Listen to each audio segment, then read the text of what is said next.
Folks, check it out. We've got the new TOPH in PEI. What a gorgeous piece.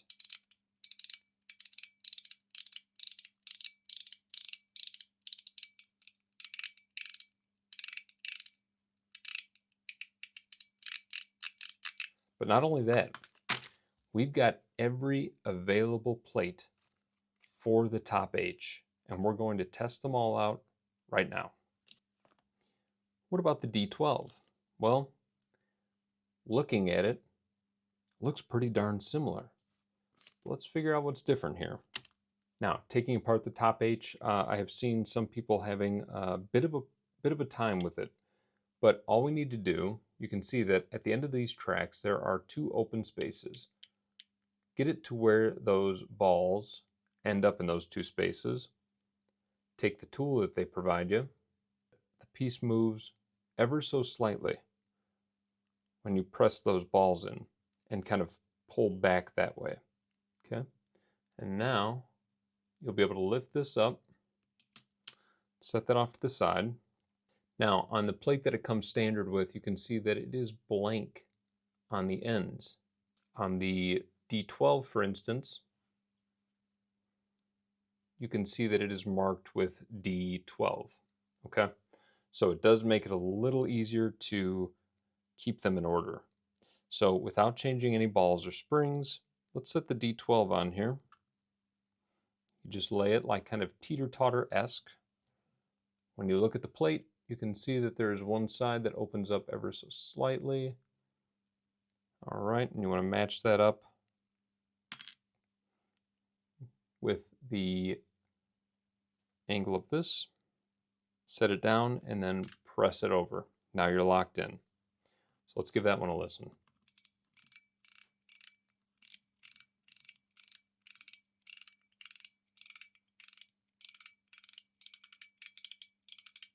Very similar, but we're going to put these plates side by side, and I want to show you the difference in how it looks.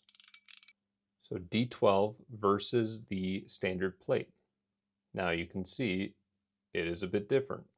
That gap in between the detents is actually a little softer. It's got a little more curve to it than kind of these defined circular half spherical patterns, right? So it's a little smoother ride, but kind of gives you that same feedback, or gives you that same sound. D12 is a good plate. I really like the D12. Now, let's talk D25. Also ever so slightly different. So let's look at them side by side. You've got the D25 over here. Okay, so the D25 is a mix of the M3 and the D12. So you get the M3 ending with the D12 middle, if that makes sense. So kind of a defined D10 at the end with that smooth ride in the middle. So let's give that one a listen. So here we go. This is the D25.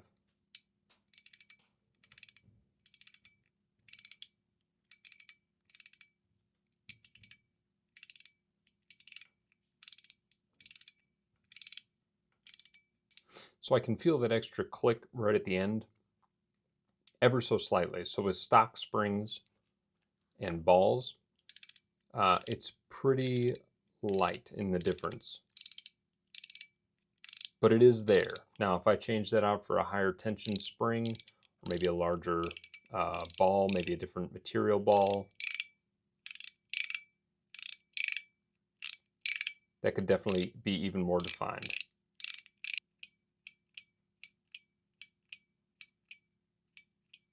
Having talked to James from Metal Toys, that he really would hope that I'd wait for the PEI version to come out, because that one really amplifies the sound, and he felt kind of showcased the different plates the most effectively. Okay, let's talk D2. Here's your D2, here's your D12, and here's your D25. Now this one is even smoother, it seems, than the D12.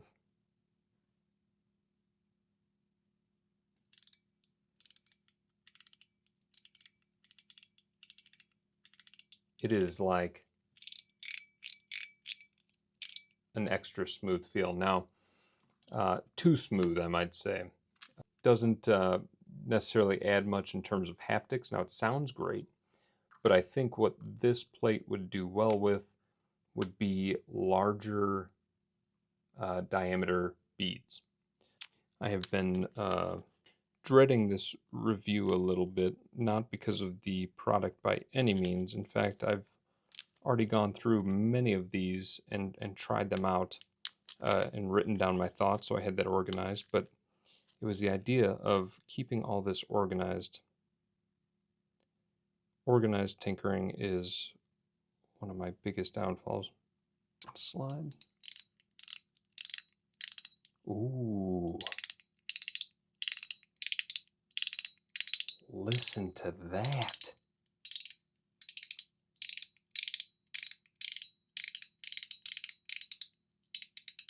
Wow.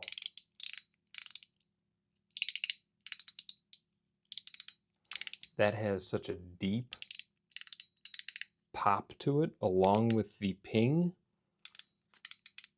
Wow, wow, wow. That is the D2 plate. And now I took stainless steel balls that were the same diameter as these, 2.78 millimeter, stainless steel, D2 track, and then these springs right here. And listen to that.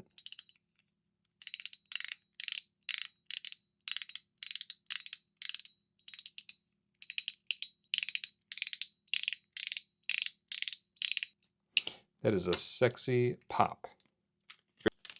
All right, let's give the M21 a try. The M21 is going to be your zipper intensive track, they might call it, or dense. M21. So these last two plates are going to be the most vastly different from all the others. First, we've got this zipper plate, and then the next one we have coming up will be the skate track.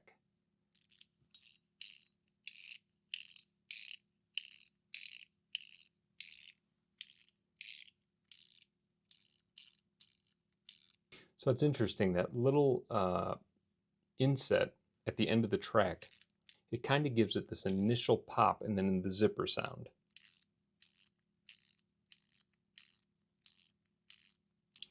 Not bad.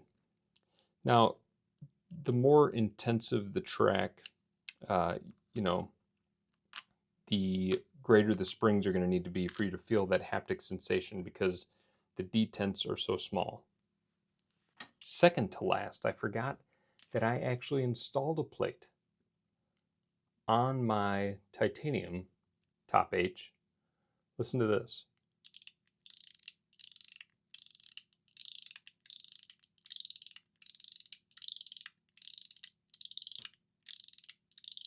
Super good dents. I don't remember the track name though, so we're going to open it up here really quick. This was the M3. Whoa. Well, that means that the M3 is not the standard plate. I had that wrong because I forgot that I installed it on the titanium. So this is the M3. That is a dense plate. Now it's not as dense as the M23. So I'm going to guess that since the standard track doesn't have a number on it, that is just the standard track. It's unnumbered.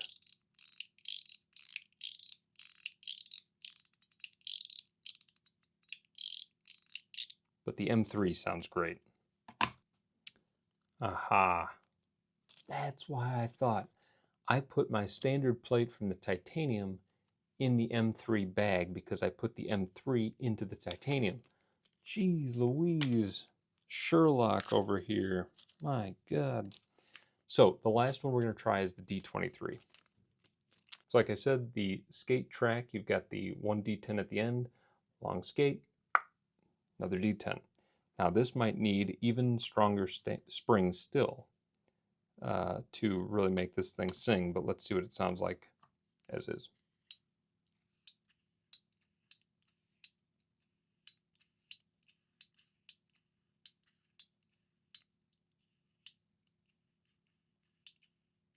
you get a little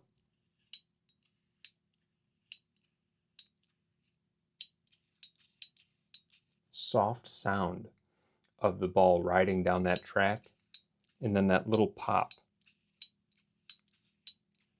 It almost sounds like there might be some texturing along that middle track.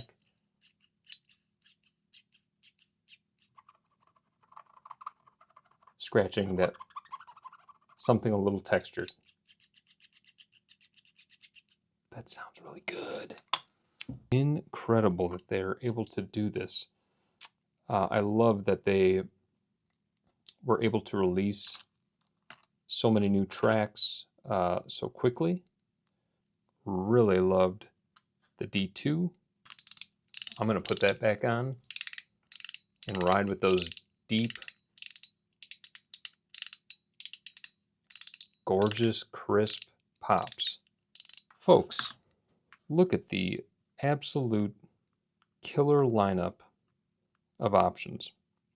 Once again, Metal Toys just always bringing the absolute best in class right here. All our plate options. Hopefully this helps you choose which one you would like, and feel free to reach out with any questions, but these are all great. There you go.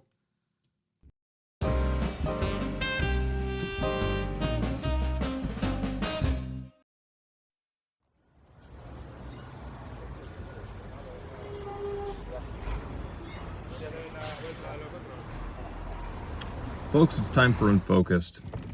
So I was thinking about this the other day in a conversation with someone about this 3AI Atlas or something along those lines. This comet that's apparently, currently behind the sun, and it's not acting like other comets, and this may be an alien, yada, yada, yada. Maybe it is. Guess what? It's probably not going to be. And there's going to be a bunch of people disappointed.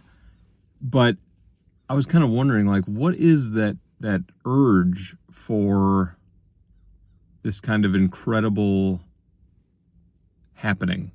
You know what I mean?